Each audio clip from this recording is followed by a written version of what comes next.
The Founding Fathers absolutely established this nation under the premise that there is a threshold of tyranny that justifies a response of armed rebellion. And right now, many of our leaders are more than one toe over that line. Never tell them who I am. Well, how dare I'm a man. 6 shooters in both my hands. I'm a cold-blooded brother, a real bad mother. Watch out, honey, here I am.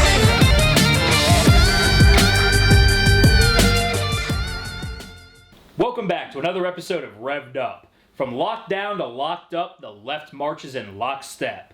And with our personal freedoms under heel, lock, stock, and barrel, the emerging question is how long do we sit by and take it before we brandish barrels of our own? Now, before we get going, I just want to remind everyone to hit that like button, and if you haven't already yet, please subscribe and hit the notification bell, because we all know it's voices like mine that are the first to get taken out back and old yellered by the deep state folks at Big Tech. And if you're feeling especially generous, there are several ways to contribute down in the description below. But the best thing you can do is just to share this video, as YouTube's new authoritative sources practices are making it harder and harder for new channels like mine to gain traction and succeed. Not going to keep it short and sweet today, so let's go ahead and get going. With our First Amendment freedoms of speech and assembly under direct authoritative usurpation, we've gotten dangerously close to justifiably reminding our self-appointed overlords that if you come for the first, we'll give you the second. Right now, our forefathers are rolling over in their graves as we the people relinquish the very freedoms that they gave their lives to enshrine over what amounts to a glorified flu bug. Being that La Corona translates to the crown in both Italian and Spanish, coronavirus is proving an incredibly apt name as it's serving as an outright kingmaker for many politicians across the nation who now believe that their local decree can supersede the supreme law of the land. The bad news is that it can and it will, so long as we allow ourselves to just be put upon as we stand idly by. There are no constitutional provisions that allow for the abdication of our rights because of widespread sniffles. Okay, I get it. The coronavirus has led to thousands of deaths, but after Italy suffered its staggering death toll, even Bloomberg had to report that 99% of the people that died from the virus had other illnesses. And now that we've started antibody testing, the results are proving that the coronavirus is far more widespread and far less deadly than we initially anticipated. According to a USC study, a new study unveiled Monday from the University of Southern California with the Los Angeles County Department of Public Health discovered infections of the novel Wuhan coronavirus to be far more widespread with a lower fatality rate than initially thought. The California researchers conducted rapid antibody testing of a representative sample of adults and found that approximately 2.8 to 5.6% of LA County's adult population already had coronavirus antibodies present, translating to 221,000 to 442,000 past infected people. The new estimate dwarfs the nearly 8,000 cases that had been reported at the time the study took place, April 10th and 11th. While 221,000 to 442,000 is a wide range for the infection numbers, if you split the difference, you come out with a fatality rate of just 0.18%. Coupled with the fact that almost every death comes from either the elderly or otherwise unhealthy, the totalitarian nature of locking down the young and healthy becomes downright unconscionable. And that's not to mention the absurdly loose practices of attributing the Wu flu as the cause of death for anyone even remotely to be considered infected. According to the New York Post, President Trump on Wednesday questioned Mayor Bill de Blasio's revised coronavirus death toll a day after New York City revised how it tracks fatalities by adding more than 3,700 victims who died of apparent coronavirus symptoms but were never tested. And while this transparently dishonest tactic of padding the Kung Pow Sicken death toll has opened the door for some hilarious memes, it's also given the green light for some power-starved politicians and law enforcement to exert their draconian will over us with impunity. In North Carolina, the Raleigh police took it upon themselves to declare that protesting is not an essential activity. Well, who the fuck are you to declare that our constitutionally protected rights are no longer ours? Alright, fine.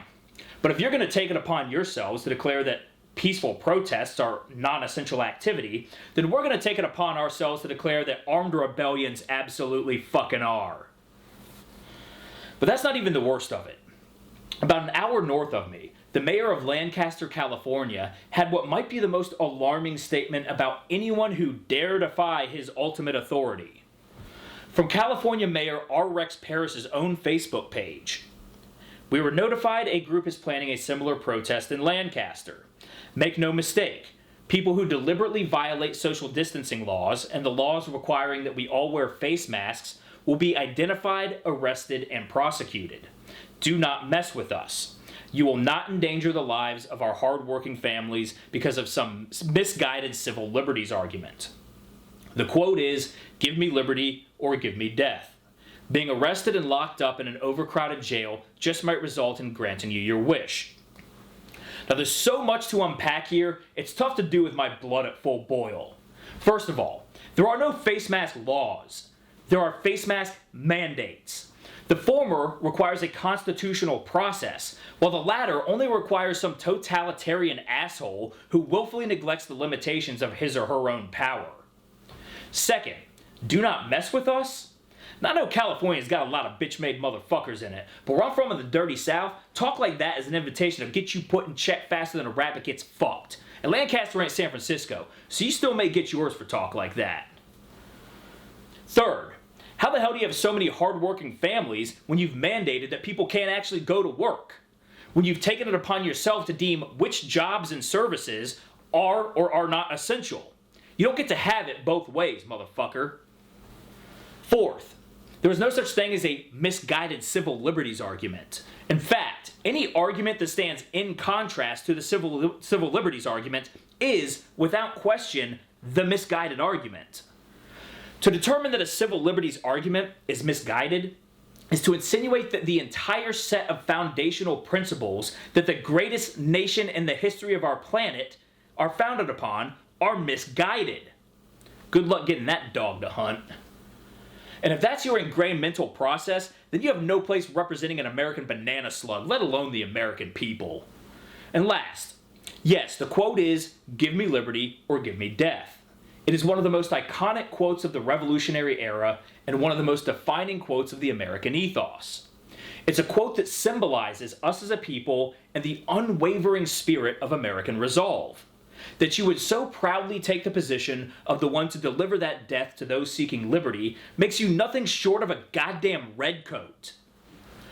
Hundreds of thousands of American soldiers have died, given their lives, to protect our freedoms, and you're willing to pull the plug on the great American experiment because of a virus with a 0.2% mortality rate? You, R. Rex Parris, are a coward of the worst kind and deserve to be tarred and feathered before being run the fuck out of exile. But if unilateral revocation of our First Amendment rights aren't enough, states like California are extending their constitutional disembowelment to our Second Amendment rights as well.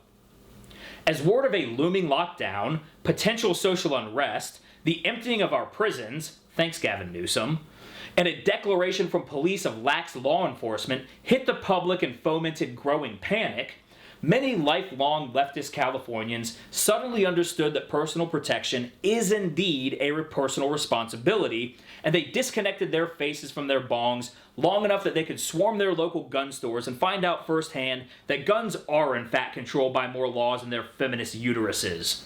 Or is it uteri? I don't know, I like uteri, let's stick with that.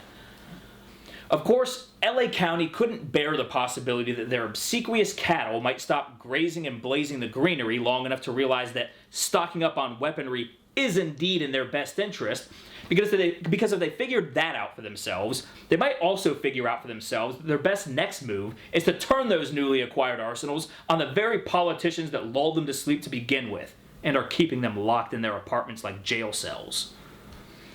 American complacency has been in full swing for decades now, but it's officially time for us to wake the fuck up. The Founding Fathers absolutely established this nation under the premise that there is a threshold of tyranny that justifies a response of armed rebellion. And right now, many of our leaders are more than one toe over that line.